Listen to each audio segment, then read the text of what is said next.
Sahabat Mirai Aset, welcome back to Superstock. Di Superstock kali ini kita akan membahas IPO. IPO singkatan dari Initial Public Offering. IPO merupakan suatu proses di mana perusahaan terdaftar di BEI dan masyarakat mulai bisa bertransaksi alias jual dan beli saham. Sahabat Mirai Aset tahu nggak sih kalau ternyata sepanjang 2021 kemarin ada 54 perusahaan baru yang terdaftar di Bursa Efek Indonesia. Nah, apakah dengan bertambahnya perusahaan yang tercatat di BEI ini kita bisa makin cuan? Simak ulasan tentang perkembangan IPO di Indonesia bersama Emma Fauni. Jadi penasaran kan, apakah benar sekarang Indonesia sedang mengalami boom IPO? Iya, benar sekali Mbak. Jadi di tahun 2021 itu sedang terjadi yang namanya IPO boom, di mana di sepanjang tahun tersebut nilai IPO itu naik 118,7% secara year on year dibandingkan tahun 2020. Paling banyak itu datangnya dari sektor tech dan consumer discretionary. Kemudian di Indonesia sendiri, di sepanjang tahun 2021 itu terdapat sebanyak 54 emiten yang go public. Ini naik 5,9% secara year on year kalau dari jumlah emitennya. Tapi kalau secara nilai IPO proceeds-nya yang berhasil dihimpun dari investor publik itu naik lebih dari 1000% secara year on year menjadi 62 triliun. Jadi dari perusahaannya dan juga dari masyarakat ini memang antusias ya terhadap saham-saham yang IPO? Iya, betul sekali. Dari chartnya kita bisa lihat di 2021 itu terjadi kenaikan yang sangat signifikan dibanding 2020.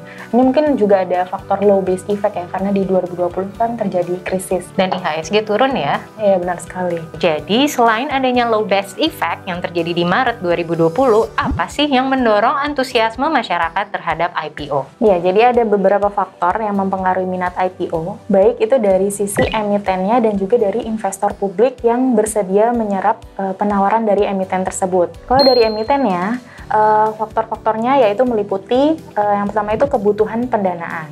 Kemudian adanya intensi untuk menguatkan citra perusahaan.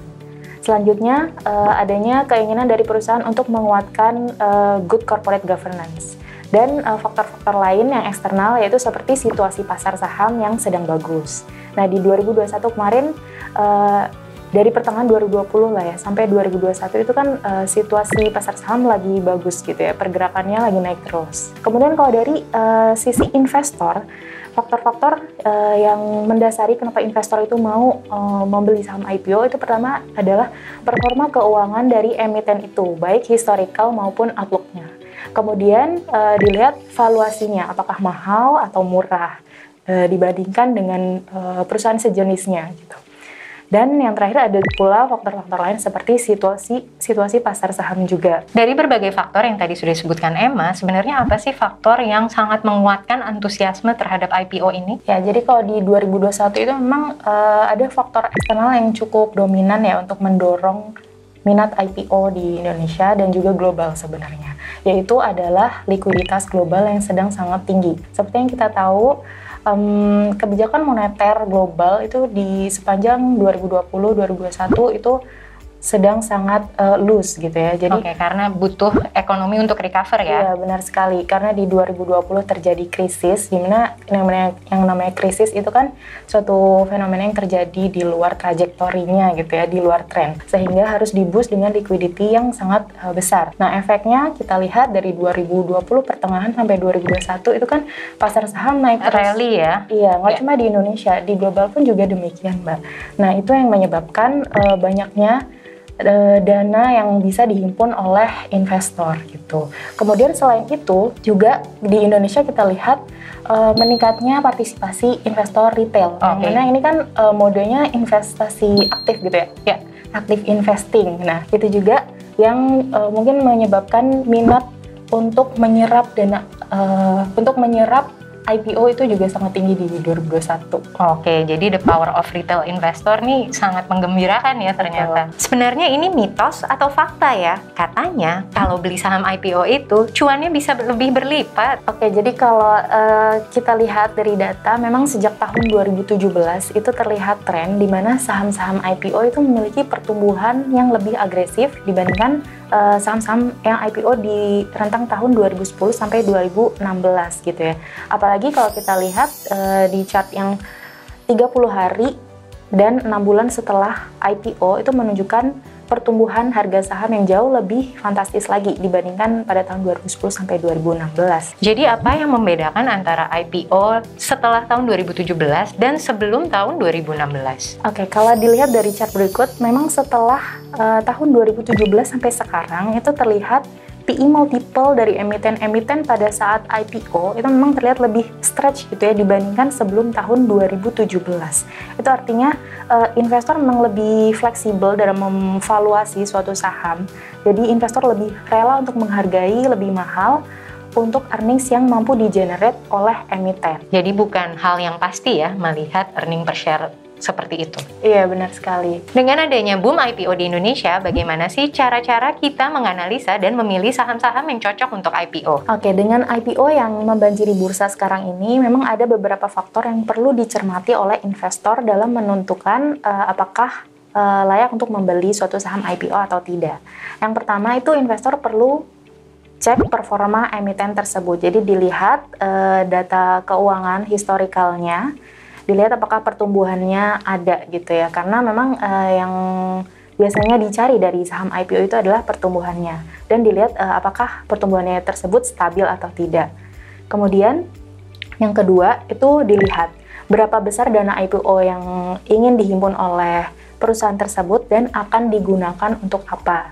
Ini penting juga gitu. Kemudian yang ketiga itu kita lihat bagaimana outlook-nya, outlook industri maupun emitennya. Jadi dari industrinya sendiri itu masih bisa tumbuh atau tidak, kira-kira potensi dan risikonya ke depannya itu apa saja. Kemudian kita lihat juga bagaimana kira-kira posisi dari emiten tersebut dalam industri tersebut gitu.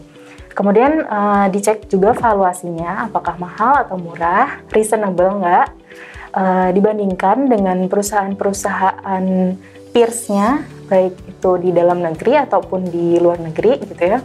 Dan yang terakhir jangan lupa juga cek background dari manajemen dan foundernya gitu. Kita lihat track recordnya di masa lalu, orang-orang yang mengisi jajaran direksi dan komisarisnya itu orang yang punya track record yang bagus atau enggak. Karena mereka lah adalah pembuat keputusan yang strategis bagaimana perusahaan ini bisa berjalan dan terus menghasilkan revenue yang besar ya. Ya, benar sekali Mbak. Tahun 2021 tercatat 54 perusahaan. Bagaimana dengan boom IPO di tahun 2022 ini? Ya, di tahun 2022 ini year to date tuh sudah ada sekitar 11 emiten yang mencatatkan sahamnya di bursa ya Mbak. Kemudian pada Januari lalu itu dari Bursa Efek menyebutkan ada sekitar 30 emiten yang sudah bersiap untuk IPO di tahun ini. Jadi 11 tambah 30 atau 11 itu bagian dari 30 nih? 11 itu sebenarnya bagian dari 30. Oke. Jadi kelihatannya sih animonya untuk emiten-emiten untuk melantai di bursa masih cukup tinggi ya di tahun ini gitu. Tetapi investor juga tetap harus waspada kemungkinan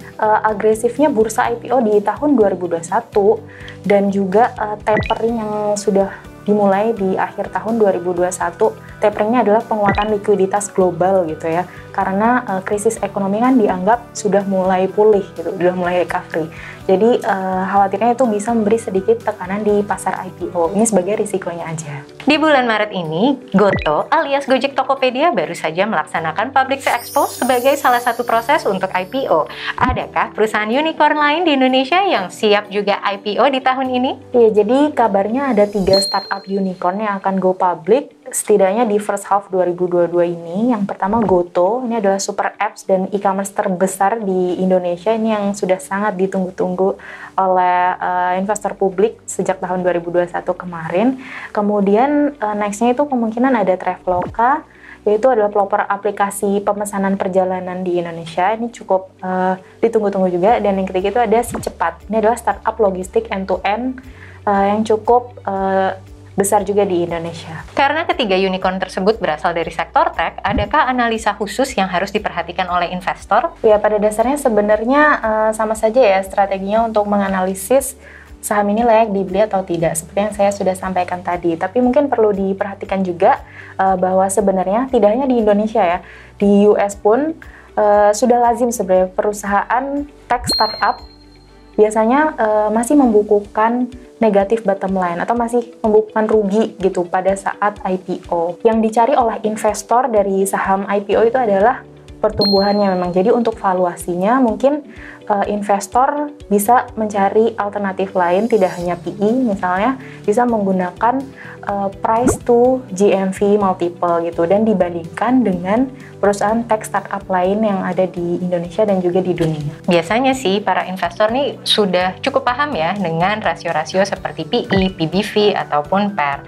Tapi kalau GMV ini yang biasanya cuma ada di sektor tech, ini masih baru nih dan awam. Mungkin bisa sedikit dijelaskan? Ya, jadi GMV itu adalah gross merchandise value. Jadi itu adalah total transaksi yang mampu di-generate oleh si emiten itu gitu. Nah, biasanya si emiten ini ngambil sekian persen untuk sampai ke net revenue-nya. Jadi GMV itu belum revenue total yang diraup oleh emiten tersebut gitu. Jadi bisa juga dilihat price to GMV, price to revenue gitu, kemudian dibandingkan dengan emiten lain yang sejenis. Jadi ternyata memang perkembangan market IPO di Indonesia ini sangat luar biasa. Bahkan sejak tahun 2021 kemarin kita bisa melakukan e-IPO. Semoga bahasan terkait IPO boom di Indonesia ini dapat membantu sahabat Mirai Aset semakin cuan dan semakin jago memilih saham IPO. Sampai jumpa di Superstock selanjutnya dan happy cuan!